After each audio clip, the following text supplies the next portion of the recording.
Good evening, my loves. So tonight this is a little different. I took my nice cozy shower and I'm sitting in my comfy PJs in my bed and I decided to do a video in my comfy environment. Um it's crazy because either my car has been my environment of comfort or my room. And I'll explain that in a minute. But today or this evening, I would like to. This is going to be the third time that I try this video, so let's see if the third time is a charm. My dog interrupted this last one, the second one, and my mom interrupted the first one. She wanted to talk to me about houses that she's sending me for me to look at. And I'm just like, you're bombarding my phone with all these text messages. But anyway, everything happens for a reason, so I'm not mad. So it's Thursday evening, November the 5th. I don't even know what time it is right now, but whatever time it is when you see this is when it's important for you to see this. So there goes my dog going towards the bedroom door because now he wants to get out of my room. He's such a manipulator. Like, he knocks on the door so he can come in, and then he knocks on because he wants to get out. Like, he wants to be back and forth, back and forth. And I'm not leaving the door cracked because there's people, have other relatives that live here. And I like to be in my room, in my own little zone, in privacy. I love being by myself. And I know some people are like, oh, that's weird, whatever. I like being in my own little cozy cave. I do like going out and socializing, but I feel people's energy, and sometimes that's just exhausting. So sometimes I just rather take care of myself, be in my own little zone. Anyway, this is better for me right now. For the last 2 months, I have kind of taken a step back and just been healing myself and taking care of things that I need to do. Okay, that being said, I really wanted to come on tonight and talk about why we do things that we do when either we're experiencing change, we're experiencing love, just in general, why our ego, why do we allow our ego to take over, and why do some people just jump in head first and they're not thinking too much about everything else. I hope I remember every single little bullet point that I'm trying to mention right now.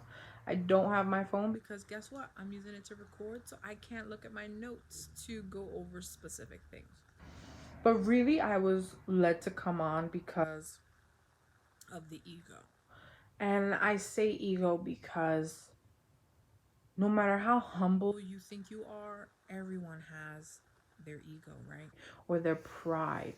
And we all have to overcome it. And, I find it difficult to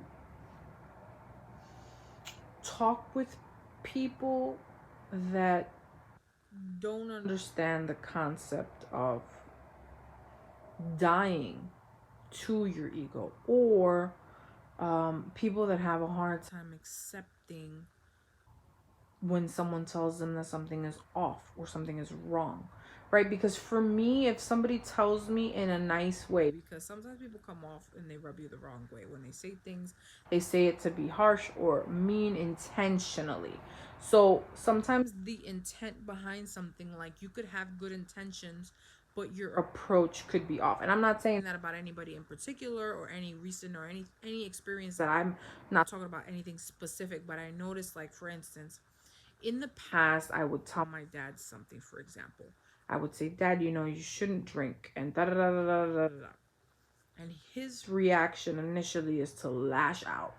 What do you mean? With this anger, and what are you talking about? And then what happens is, then they turn and they point and they say, no, but you do blah, blah, blah, blah, blah. And, or, well, I don't know why you're talking because this is what you do. So it's important to approach someone gently, if you will. And I know somebody else might say, no, you can't do that, because I'm the type of person that I'm just going to tell you how it is. If you don't like it or you do like it, whatever. Like, sometimes I'm the rip the band aid off really quickly type of person, a no BS kind of person. And I'm learning that my approach is not always the best. And I don't always come off that way. I try to be more gentle with my approach because I don't want to hurt people's feelings intentionally. I do think though that sometimes we all need a little tough love, myself included, myself at the beginning of that. And so I've learned, or I'm learning, because I can't say I've learned. I am still in the process of learning how to heal. But what I have learned in the last few years is that we must die to ourselves, right? Our ego, our flesh, our emotions, because as humans, right, we are all over the place with our emotions. We get angry, we smile, we're sad, we want to cry, we feel hurt, we feel this and that, and loss and pain. And, you know, our experience in general as humans is an emotional roller coaster.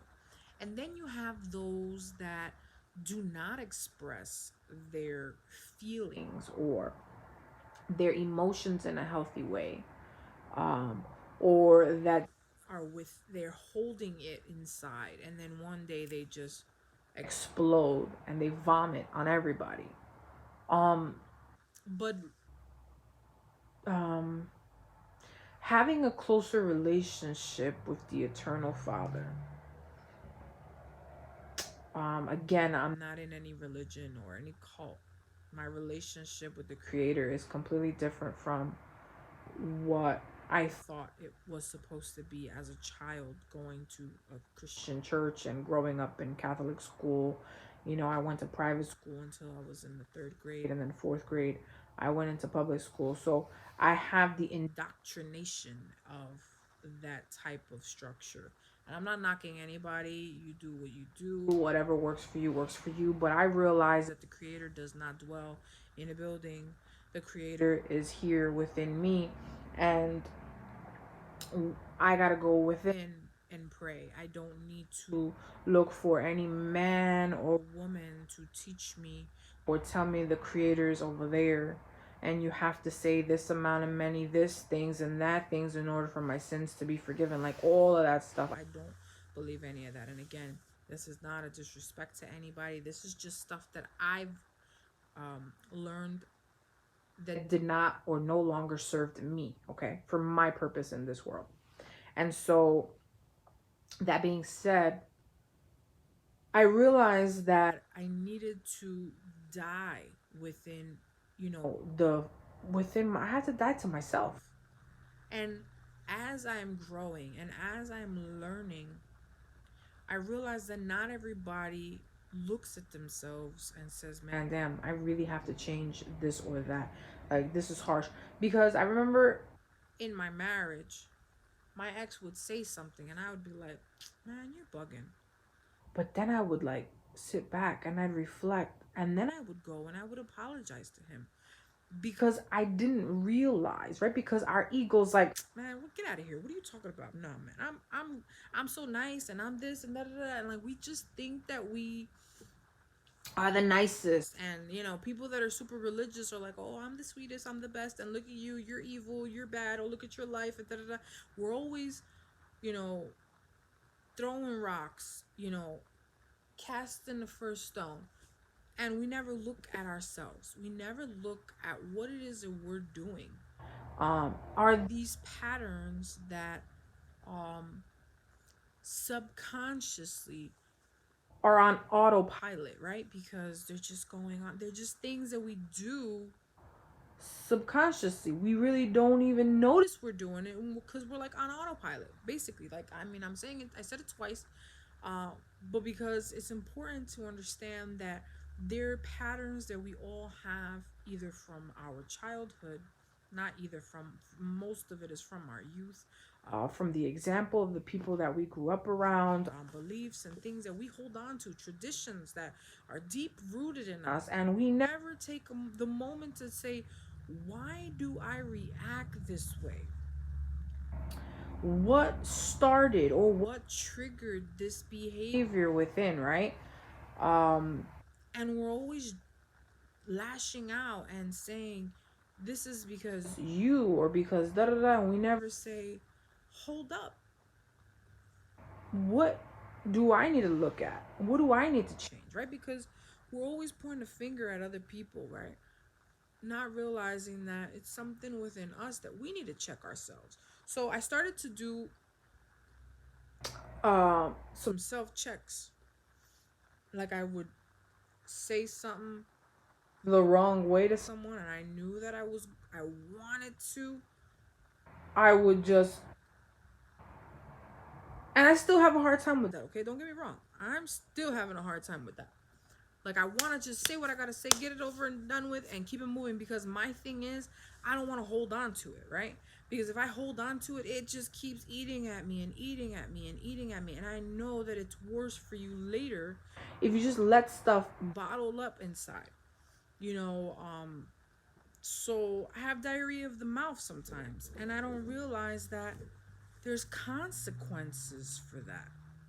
After you done said everything, you're like, holy crap, what did I just do? I just put a grenade in there. I set the crap off and I started walking away like nothing. I dropped the bomb and kept it moving like easy peasy, right? And I started to think about, why do I do these? Like, why am I so impulsive? You know, and I'm still working on that. So, but I did realize that it is important to check yourself before you wreck yourself. And sorry, I cut off all my nails because they were just too long, and now they're too short. Anyway, they feel weird. They just feel uncomfortable. It's so uncomfortable. Anyway, so I realized that in order to grow, you have to be uncomfortable. You have to shake up, stir up all the things that you hold on to as truth. That you were brought up a certain way, and that's how you have to stay. Um, I am a Christian because my family, and I have to stay that same way. The dogmas, the traditions, the patterns, the things that are deep rooted, we don't have to be our parents. We don't have to be our ancestors. We don't have to be any of that. We don't have to be what society says we have to be. We just have to be good, basic human beings. And I don't mean basic as in you're a basic ass person. I say basic as you don't have to be like everybody else.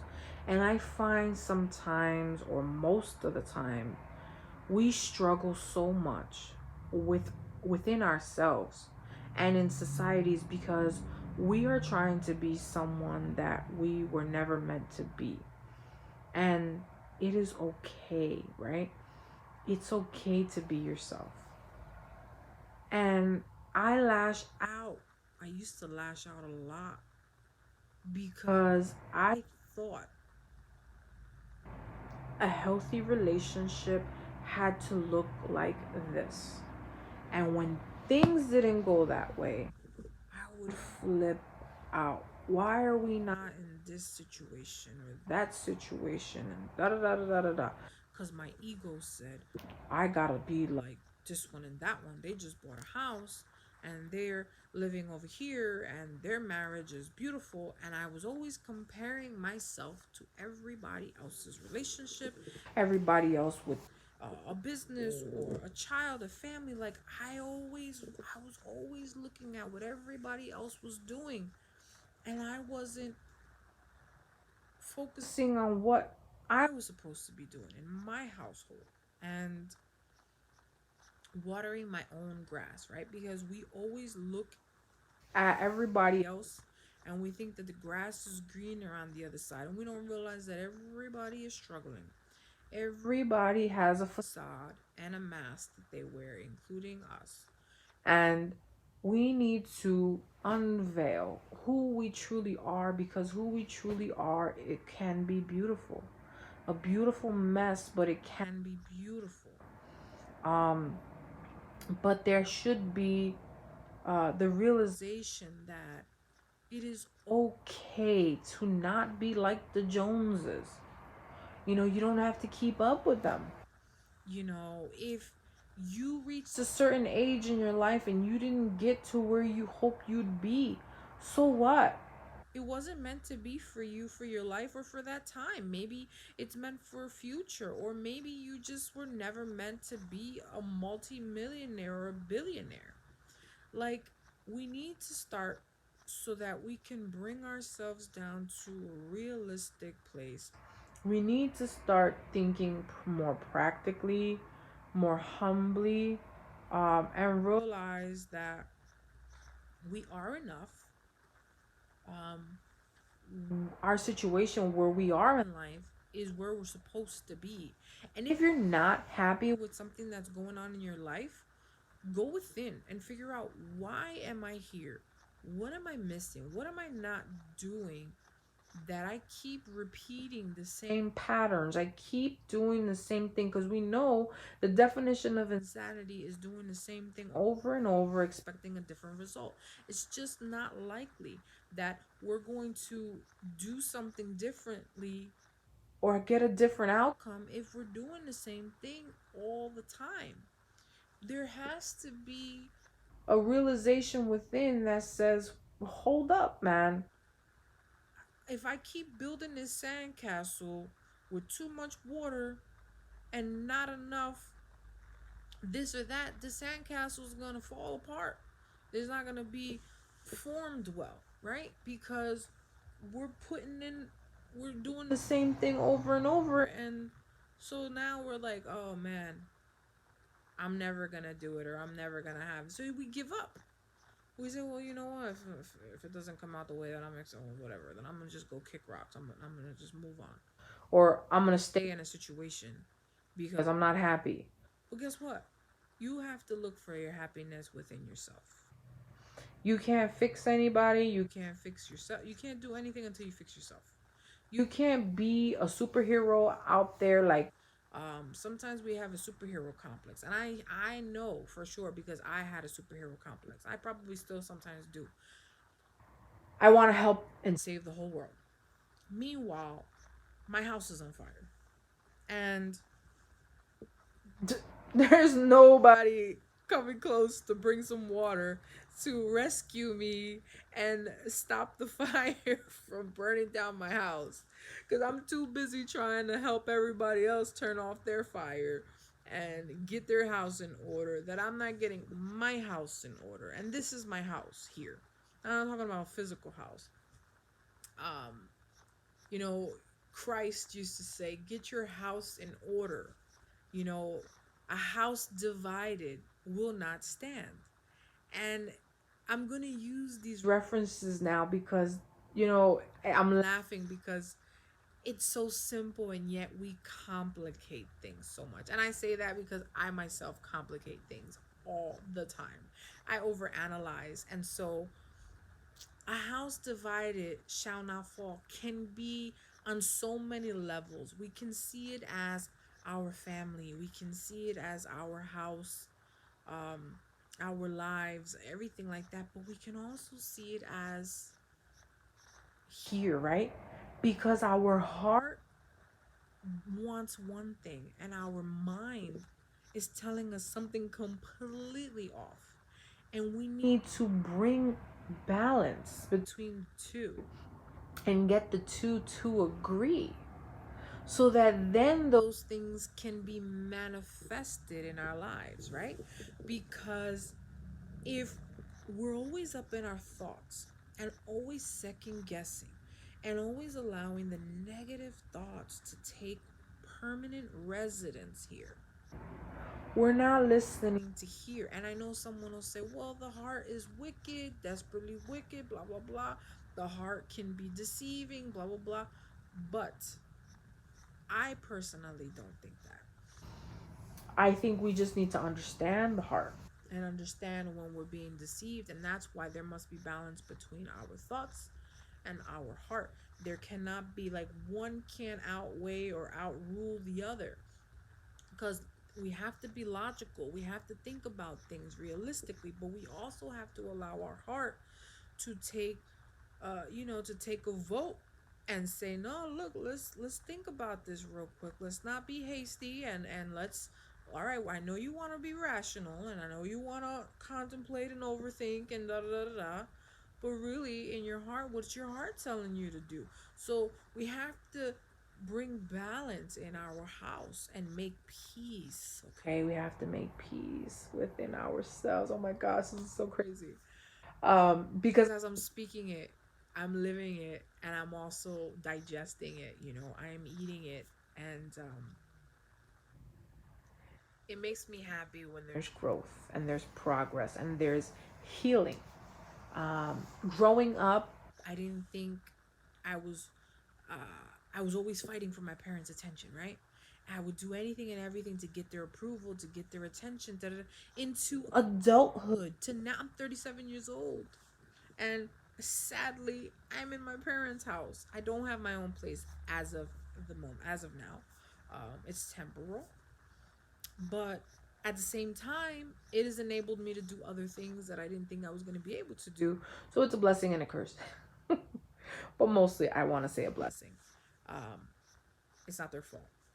Things happen in life, circumstances, and it is what it is. But I remember even a few years ago, my ex would say to me, it seems like you're always trying to get your parents' approval. I remember the conversation like it was yesterday. We were all in the family room having a conversation, and my mother says to me, the business that you had, because this is my second salon, she's the business, my number one, my first business. She says, you're a failure. Your business wasn't successful, or whatever she said to me. Meanwhile, everything that happened to me, that I experienced after 8 years of being in my business, starting from scratch, having nothing. I had nothing, okay? I had an idea. It was November of 2009. I wanted to say 2019, but it's not 2019. 2009. I had an idea, this fire within me. I was not going to work for anybody else because they were not reliable. They were not consistent. And I said, and if all these people have salons and they don't even have their licenses and they don't even know the industry, I'm like, I'm going to open up my own salon. And I was adamant, I'm going to open up my own salon. So November, I left the salon that I was working for because, again, that business fell apart. And I went and I not open up, but I decided I was going to design my website, Emily Style Salon. Boom, done. So customers started coming to my house, and I was like, okay, I can't have people coming to my house for long. So I decided, it was like January, this young woman that worked with me that I had hired and trained, she didn't even have a license yet. Her stepfather and her mother believed in her so much that they went off and they opened up the salon for her. And I'm like, geez, I said, my parents wouldn't even do that crap for me. And I got my credentials. I've got the years of training. I got the college education. And I'm like, Jesus. I says, what? So a still quiet voice. I'm telling you from here. The voice said, you have not because you ask not. So I was like, oh, for real? That's all it takes? I was like, all right, bet. So I prayed and I asked. I said, I want a salon and I want to pay this amount of money for rent and da da da da da. And when I tell you, that was on a Friday, and Monday I had signed my lease for my space that I was there for 8 years. Anyway, all this to say that for her to say I was a failure, it was just devastating to me because of the ego, right? My pride. I had been searching outwardly for approval, outwardly for everything that I had. I wanted my mom so much to say, finally, you did it. Congratulations. I'm proud of you. Like, as a child, that's all I ever wanted to hear. My mother was so tough on me. That is why people say I am a tough woman. It's because I come from a long line of women that are strong. And it was difficult for me, because my mom would tell my dad, well, we're not going to help her. We're not going to do this and we're not going to do that. Until when the opportunity came for me to open up a business again, I pleaded with them. I said, you guys always tell me that you believe in me and all this other stuff that, that I could have done this and I could have, like, you guys have always said all this other stuff. I remember my dad said to me, before I die, I wish I can open up, help you open up the best salon, da da da da da. I was like, look, guys, you guys are always saying, what if? Or if I had this and if I had that. So all I need you guys to do is co-sign for some funding. And I will pay it back. And you will never have to. I said, I am responsible. I do things that I have to do. So let me tell you, that was crazy.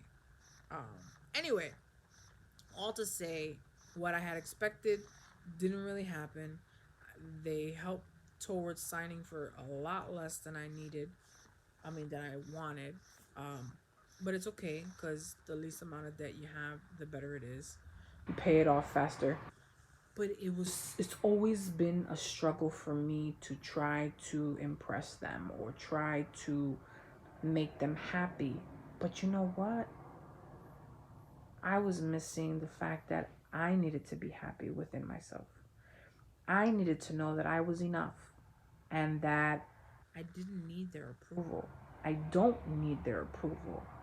I am good enough. I am worthy enough. And I think that a lot of us, it may not be your parents, it may be a partner, it may be you're in a wrong relationship because you feel codependency or you feel the need to be someone to rescue you. But I'm telling you now, you rescue you, okay? You have to rescue yourself. You know you're drowning and you don't put on the life jacket before you go in the water. Or I should say, but this is a better way of saying it. If you know you're drowning, whatever, whatever, but if you know you're going to go into the water and you don't know how to swim and you don't put on your life jacket, you know you have a high risk probability of drowning. And yet you go into the water anyway without the damn vest. You have to know that you're enough, that you have all the tools within you, within your connection with the creator, to get everything done and also to heal, right? Because you have to heal all these things that you feel you were never good enough as a child. Maybe you have never been loved the way you just think that you should be loved. Love yourself, right? Because Christ says ultimately to love one another as yourself. Think about that, fam. How can you love yourself? How can you love your neighbor as yourself if you don't even know how to love yourself? I think I said that on another video the other night when I was in the salon. You cannot love anyone else if you don't love yourself. My cousin had told me when I had the grand opening of my salon back in the summer, he says to me, cuz, he's like, you need to see yourself the way we all see you. And I didn't expect him to give so much information. And I'm not, again, this humbled me because It's not to be prideful, it's not to have ego, it's to stay humble, to stay um honest and true. But when he told me what he told me, I got emotional because you don't see yourself the way others see you. And you should, because that's the way the Creator sees you. The Creator made you with a purpose, with all the tools within yourself to make anything possible in this reality, in this world. Um, to bring balance within, to be loved and to be loved, to radiate that love that you have with others. And like my father said to me the other day, he's like, you go and you do what you do. And he says, and if they don't receive you and they don't welcome your message or whatever, like Christ said, dust yourself off and you keep it moving. um don't change who you are either for anyone else to fit into, again, like I said in the beginning, society's norms, to try to impress, to try to look like this on the outside, live like the Joneses. um I'm not uh a stick figure, and I don't care anymore. Yeah, I still have a little, don't I look like this, whatever. But because these are things we're still working on, right? But I still look at myself in the mirror and I'm like, wow, I'm a plus size woman, but I'm thankful that I'm alive. Um, I love my curves and my legs and my face. And, I love who I was created to be, whether I'm a size 0 or a size 40.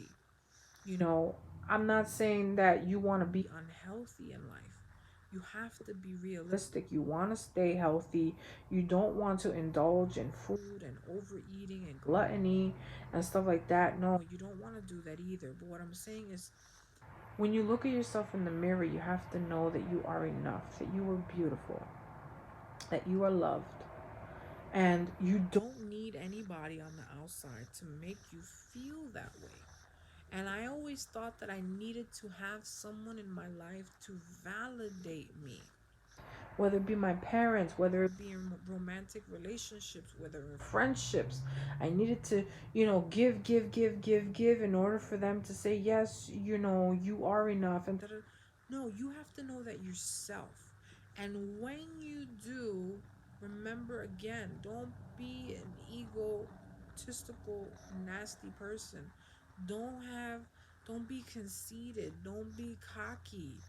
Be humble. Okay? Um, but you have to love yourself. But there has to be balance. Okay? And, this whole video, the point of this was that we have to die to our pride as well, our ego and our pride, when we think we're better than other people as well. That's such a nasty thing to be, where you think that you're so amazing and so great that you don't need to change, or you don't, or people that think that they're better off without others. That's another problem, where we don't let other people in. We're like, oh, I got this. I'm good in life. Sorry for the over.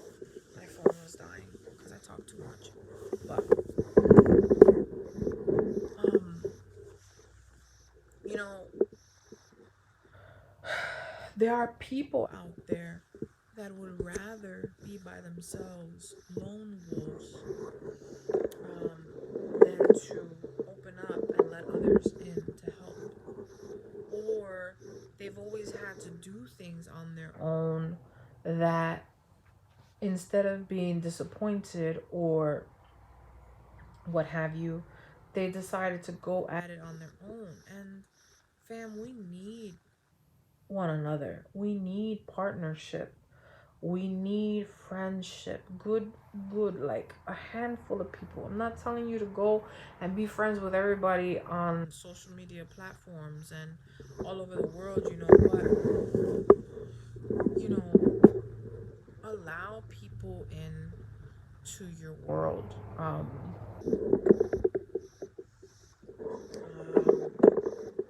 Is this gonna stay? I'm kind of sideways, whatever. I'm trying to fix my hair because it's getting dry and I don't like the way it looks. Anyway, so for me, that was about. So okay, let me go. Like my dad would say, let me go back to the videotape. Let me rewind. Let me rewind. So things that I've learned is that okay, we have to go within, but also that there are people that we meet in life that make us uncomfortable, and not uncomfortable in a bad way, uncomfortable in where I say they bring things to light, right? Things that are deep rooted that we don't see within ourselves. I think we were kind of touching on this earlier.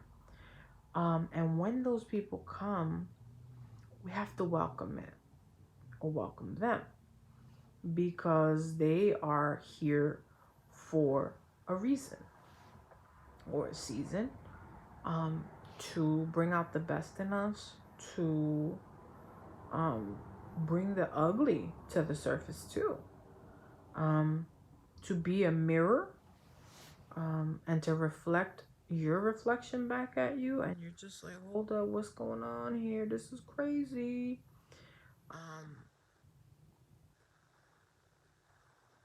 And growth is needed right now, fam.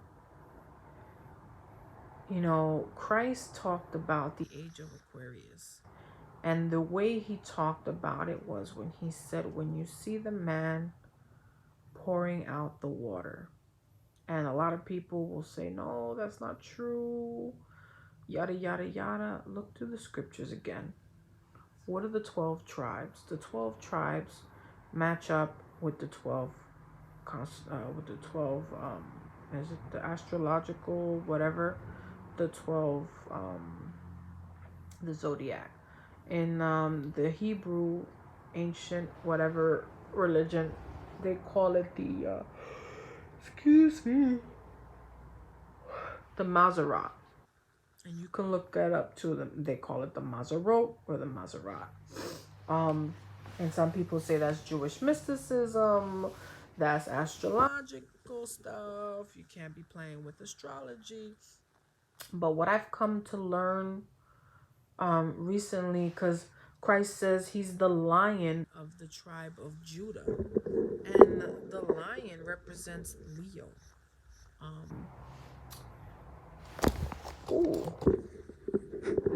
And the virgin represents Virgo with the 12 stars above her head. And a lot of people were going to be like, no, that's not true. That's evil. That's paganism. Da da da da da. We need to investigate and look at everything. And so all that to say and to share that when we're born in through these astrological gates, if you will, attached to us, we bring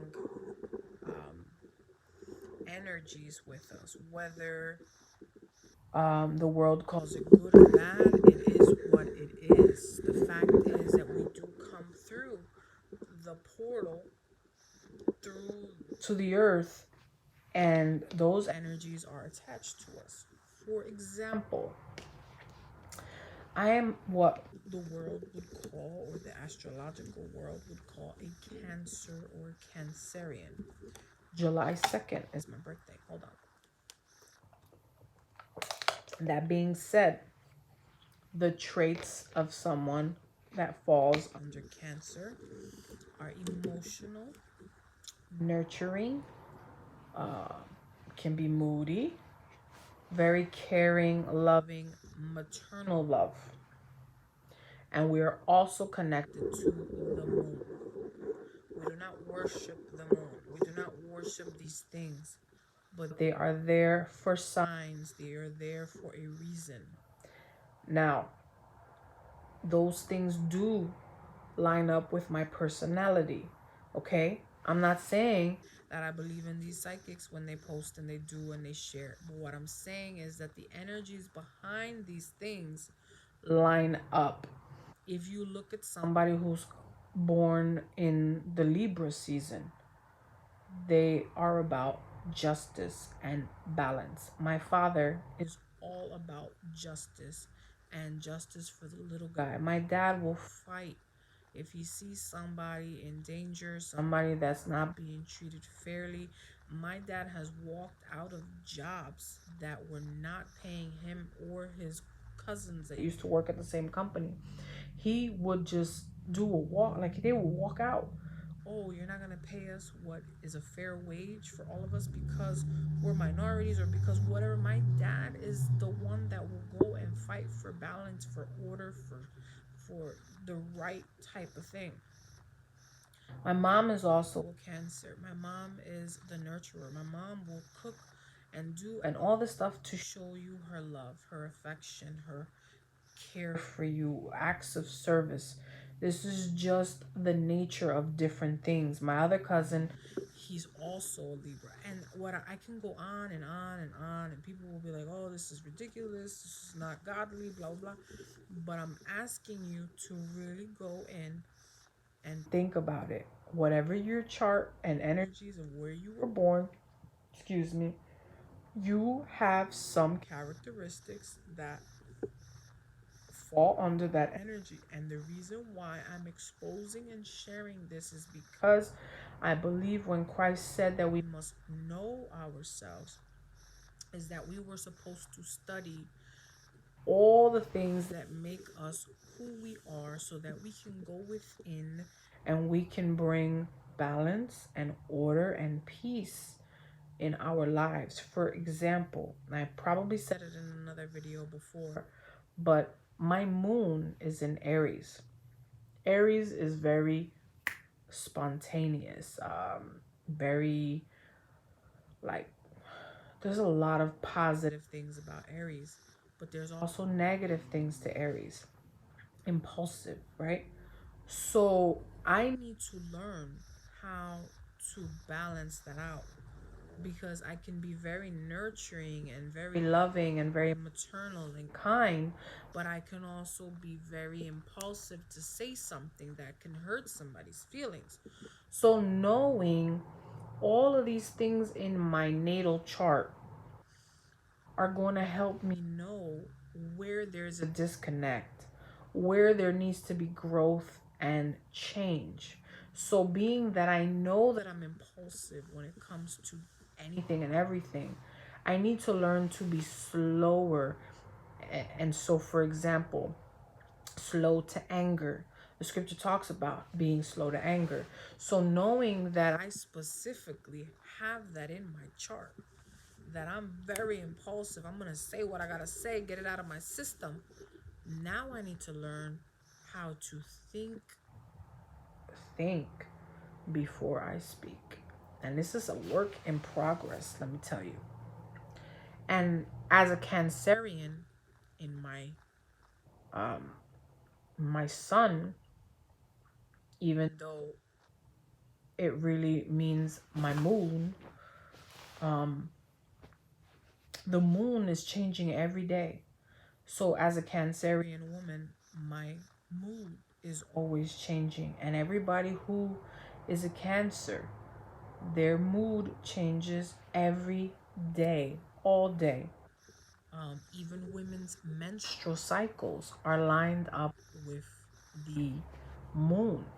This is a fact. This is not me making stuff up. Again, we do not worship any of these things, but we use them as signs and we use them to understand things for seasons, for this, for that. Women go through 4 different phases in their menstrual cycle, and they break them down as a lunar phase, whatever. 4 different phases. There's about 4 to 5 weeks in the month. So the 4 weeks we go through the cycle, and then on that fifth week, it's like if you're starting cycle one again, week one again, and that's the way the cyclical cycle of a woman's menstrual is. When a child is in the womb, when the child comes out, they come out during the astrological alignments. Like, think of when Christ is born or was born, he came through, um, it was all Virgo. And you can Google it. If you look at the history of when he was truly born, they say they're speculating about September 11th, September 12th of 33 before Christ BC, or after, I don't even know, whatever, or year 3, I don't know. Google it, search it, YouTube it. You can find out that when the astrological alignment in the heavens matches the time when the magi, the magicians, because that's what they were magicians, they were astrological people, they knew stuff, they were scientists of that day, whatever you want to call them. The magi, they knew this star meant that the king of Judah was being born. How did they know the king of Judah? How did they know? Because everything is written in the stars. Everything from when he came, when he left. Taurus. If you look at Taurus, okay, is it Taurus or is it Aries? When he was crucified on the cross, has to match with the constellation of Aries.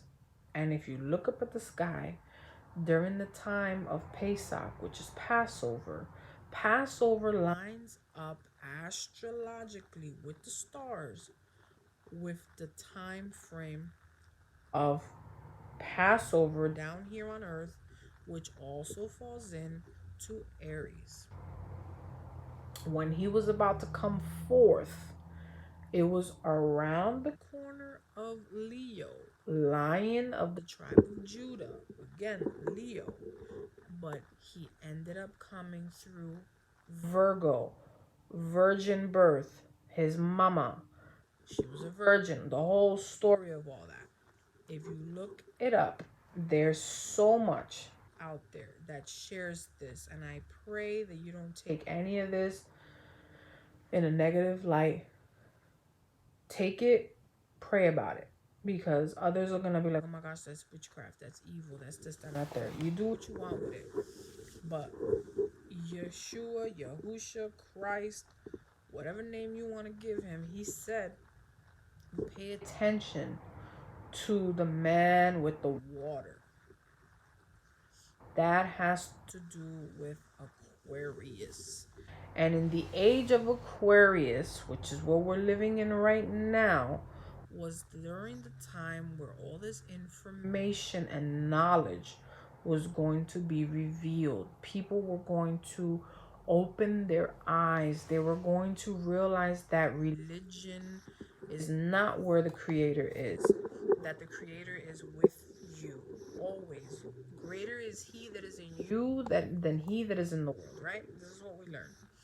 So we can't be looking exteriorly for the Creator, because the Creator is here with us. He says, I will not dwell in temples built by the hands of men. Okay? That means he dwells here. And then think about how curious it is that they called this here our temple, right? And inside there's 12 bones, and these 12 bones are around something in the center of our brain.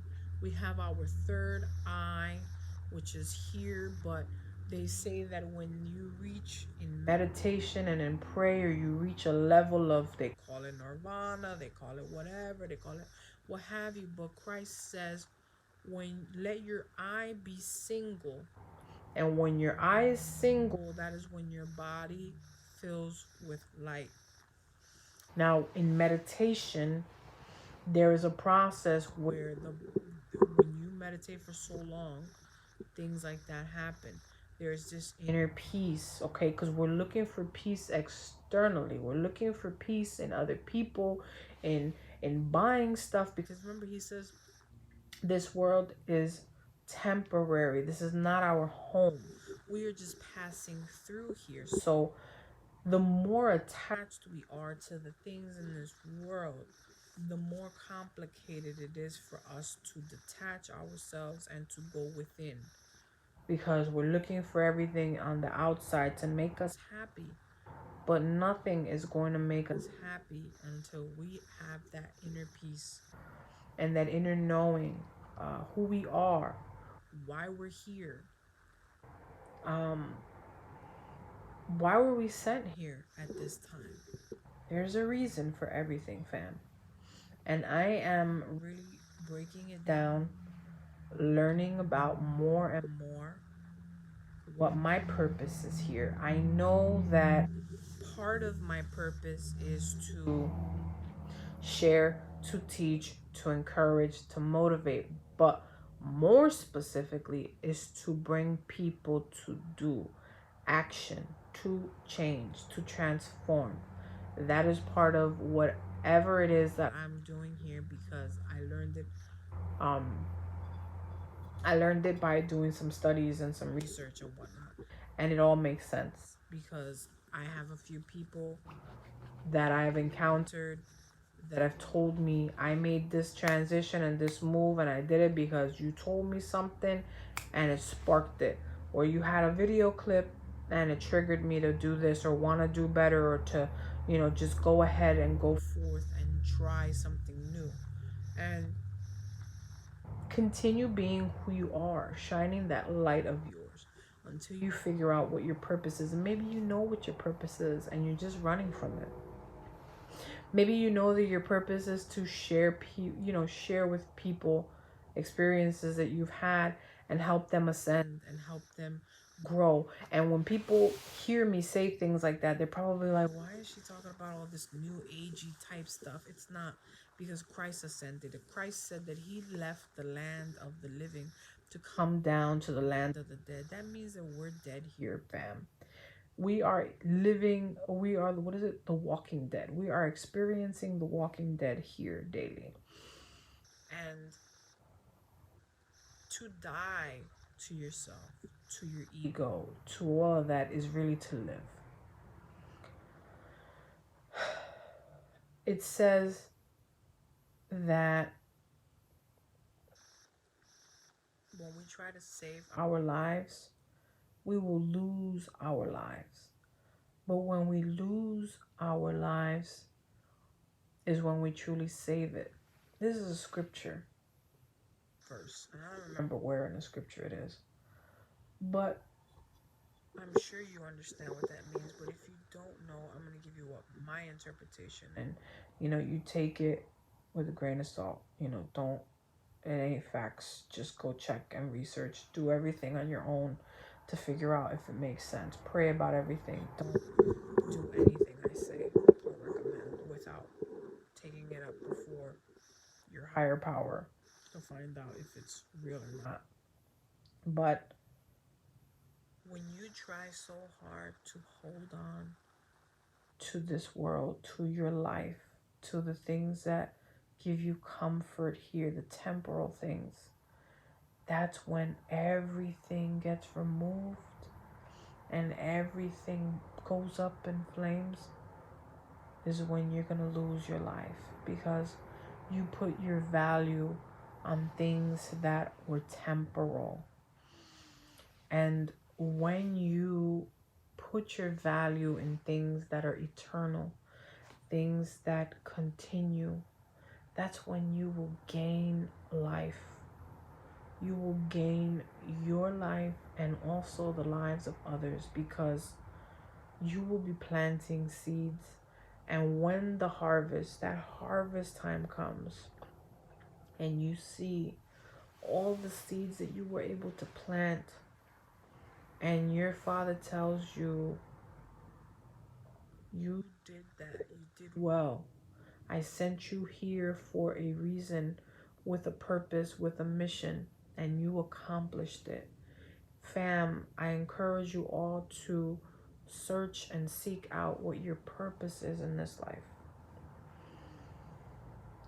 If I'm here for another day or another hour, I want to make sure that I do the best that I can, that I am kind to everyone that I can, that everybody that I interact with, that I try to be so patient and try to be more loving, more kind, um, try to give more and do more, not for any brownie points or anything, but because I want, and this is a song I've been having play in my head a lot lately. I want them to see him in me, the creator's love in me, not because of who I am, but because of who he is, the creator that loves unconditionally. Um, there's a song, it's called Let Them See You in Me. And I can't sing right now, but I don't know if it's Casting Crowns. But that song is so beautiful. It's, it's about letting the world see the creator, the Father's love in you, in your acts of kindness, in your love for others. And you should be yourself and not try to be like everybody else. You were wonderfully made, uniquely made. And the world does not need to love you. You need to love you. You don't need anybody else's approval. The Creator made you and put you here for a reason. Our brother came down here to wake us up, our big brother, to wake us up from the sleep that we're in. We are connected to this world. This is the matrix. This world is fake. This world is temporary. That doesn't mean that we go give up and we jump off a bridge. That's not what I'm saying at all. But while we're here, make it count. Touch lives, impact people, be more kind, more gentle. When you're stuck in traffic and somebody cuts you off, pray for them.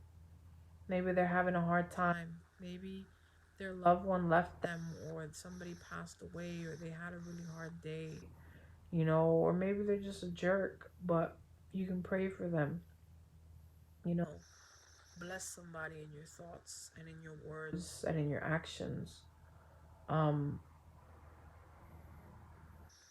It is so much easier to pour out love than hate. Hate pollutes the soul. Hate breeds more hate, and anger breeds more anger. And I find that when you do things with love, in a place of love, is when it's healing for you. It's healing. You don't know how much your smile means to somebody. How much a good morning, a hello, how are you? You get the point. You don't know that your love and your kindness can be so transformational to someone else. Someone that did not have that in their lives, or, growing up, or as an adult. There's so much pain. People have so much pain, so much baggage. They're carrying such burdens. And I remember Yahusha says, "Come to me, all those who are burdened and heavy laden, and put your trust in me. I will give you this peace that the world does not give."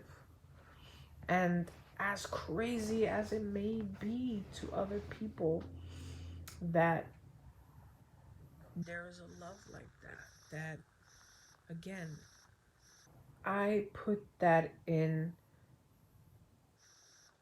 and I say the creator that is within us all.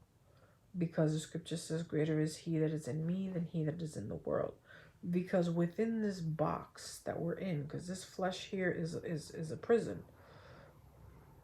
Um, no matter how pretty you decorate the box, it's still a box. And when it goes in the ground, it's gonna disintegrate and it's gonna return to the earth, you know, like this box is temporal. We all know that. That is just inevitable. For us to try to avoid the fact that we are all mortal, our mortality cannot be changed. We are going to die one day. But to die in this way, in this manner, having loved, having been patient, having been kind, having been forgiving, and all this other stuff, and loving the creator, as you know, like loving the creator, loving yourself, loving your neighbors, all that other stuff, all that stuff. Living a life like that, when you die, you will be moving on to the next phase. Because I think here, this here is a school. And maybe many don't think so. We're here to learn. We're here to repair, to heal, so that when we leave, we're no longer captives within the matrix system. And we're not recycled, and we're not coming back to the matrix as a soul farm. There's people out there that have videos about the soul farm. If you don't know what that means, look it up. If you don't understand the matrix, look it up. If you don't understand recycled, I'm sure you should know by now, recycle. But there are people that believe, and there's some scriptural verses to back it up, that if we don't do what we're supposed to here in this season, doing what we're supposed to do, there's people that believe that we will be recycled and we will come back. Excuse me. And their reasoning behind it is because we didn't learn what we were supposed to learn. I don't know. Um, some people say that there's only one time we die, and the second time is in judgment, where we are either going right or left. You know, I don't know 100%, because I do know that the Greeks and the Romans had a major influence in Hades and all those different things in the scriptures. So again, I filtered through not picking out what I like and what I don't like, because there's a lot in the scripture that makes beautiful sense and it's cohesive. There's a lot of stuff that doesn't make sense to me. A lot of death and murder, and seems like a god of war. And some say the creator is a god of war. I don't know. I believe something a little bit different, but again, it doesn't matter what I believe. What matters is how I treat people. What matters is what I do while I'm here. And I don't know, who knows? I may not post this video because this went on a lot longer than I expected it to go, and I don't know if it's cohesive. I don't know if any of this is making sense to anybody out there, if I'm just talking just to talk. But I do know that when I do these videos and I do share, it is healing for myself as well. Hearing things aloud, you know, hearing it helps, because it's important to remind yourself of things that need to change. Remind yourself of why you believe what you believe. Ooh, excuse me. I remember there's a scripture that says, that you should know why you believe what you believe so that you can give an account when someone asks you. Testify, testimony. So, if I can tell you, years ago in my room here, I don't think it was this bed, because maybe it was this bed. Yeah, it was about 3 years ago, maybe 4. I cried. I remember I cried and I cried and I cried so much. I think I had a candle on and this light was off, and I just buried my face in the pillow, and I just gave such a strong cry. I want to say it was after I miscarried, and I cried out, and I remember feeling this overwhelming peace, this overwhelming love come over me and let me know that I was not alone. Let me know that they were with me. And I knew that what I was going through, that I was going to get through it. It's like, I know that I know that I know that I know. I just knew that everything was going to be okay. And sometimes we just have to surrender. Just surrender and let go and let the Creator take some of those burdens off of you. We try so much to do things in our own strength, not realizing that sometimes it's just things that we shouldn't take upon ourselves. We should let it go, surrender it all, and say, okay, Heavenly Father, I can't do this.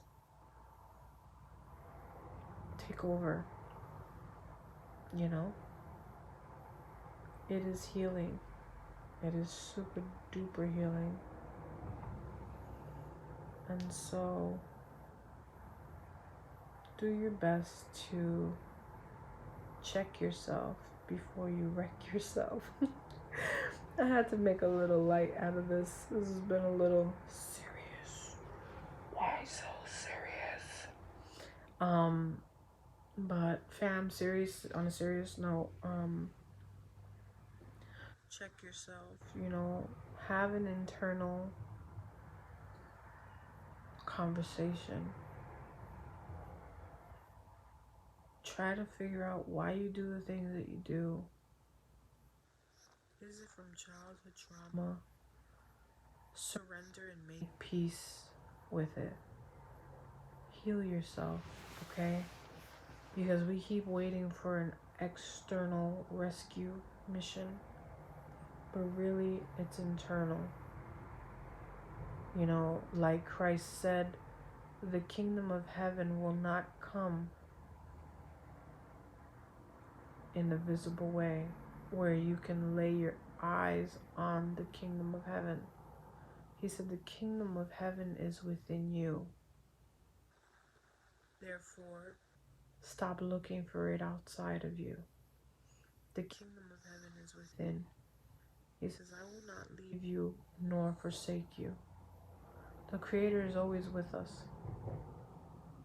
because there's a little bit of Creator in all of us.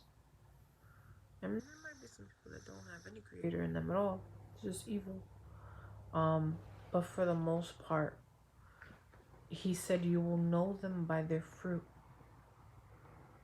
You will recognize those that belong to your tribe by their fruit. Do they produce good fruit? Do they produce bad fruit? Are they people that, are just selfish, people that are reckless, toxic. You know, check yourself before you wreck yourself. Um, there's a lot of toxic people around, and there's a lot of people that will cling to you. There were people that clung to me because there was light in me. And like one of the disciples said, you can't take, this is hot, but you cannot take a candle and put it underneath the chair to hide its light. This light is going to light regardless. You cannot hide your light. I'm glad that candle was there, so I can give you guys that little visible thing. You cannot hide your light, but you do need to protect yourself from those that try to take your light from you. Do not allow people to make you change who you are, for you to come out of character. Because there will be people that will test you, and you probably will fail 9 times out of 10 times. 9 out of 10 times. But remember that this little light of mine, I'm gonna let it shine. This little light of mine, I'm gonna let it shine. This little light of mine, I'm gonna let it shine, let it shine, let it shine, let it shine. So, continue shining your light in dark places. Do not be afraid. Overcome all the things that you battle with, all the demons. Overcome it. Remember, Christ overcame the world. Oops, it was too dark. Christ overcame the world, and we can too, because he says, the things that I do, you will do as well. So trust that everything you need is within you, and stop looking for outside approvals or outside teachers or anything outside of you, because he's already gave you all the tools before the foundation of the earth. He created you, formed you with all the things you needed to know and to possess so that you could live here and accomplish what he sent you to do. It's in Isaiah. The same way the rain comes down and that vapor, it goes right back up, having fulfilled its purpose. That's in the scripture. It says so. You know, the rain does what it's supposed to do, having fulfilled its purpose. We too come down here. We have been sent on a mission for a purpose, for this time, for this season, to fulfill our purpose here. Be the light, shine bright, and keep it 100 with yourself and with those around you, in love and in peace. I love you guys, and I pray that some of this resonated with you. I'm sorry it was long, but if you stayed to the end, love you. Have a good night.